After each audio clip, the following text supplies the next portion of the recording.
গৃহমন্ত্ৰী ডাঙৰীয়াই এই ইছ্যুটো আগবঢ়াই লৈ যাব।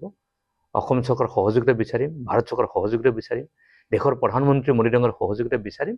কাৰণ বহুত সৰু এলেকা ৰাভা হাছন ৰাজ কাউন্সিল এলেকাটো, আৰু তাত বিভিন্ন জাতি জনগোষ্ঠী আমি সকলোৱে একত্ৰিতভাৱে বসবাস কৰি আহিছোঁ গুৱাহাটীৰ নিচেই কাষত। কিন্তু নিচে কাষত হ'লেও গোটেই অসমৰ যি অবৈধ নাগৰিক বা অবৈধ বাংলাদেশীৰ যি আগ্ৰাসন বা প্ৰৱেশ, সেই প্ৰৱেশটো হৈছে গোটেই ৰাভা হাছন ৰাজ কাউন্সিল গোৱালপাৰা জিলাখন।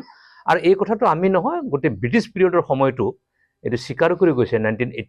1881 পৰা এইটো স্বীকাৰ কৰি আহিছে যে সাংঘাতিকৰূপে তাত ইলিগেল মাইগ্ৰেণ্টছ হওক, ইমিগ্ৰেণ্টছ হওক, সেই যে এণ্টাৰ কৰিছে।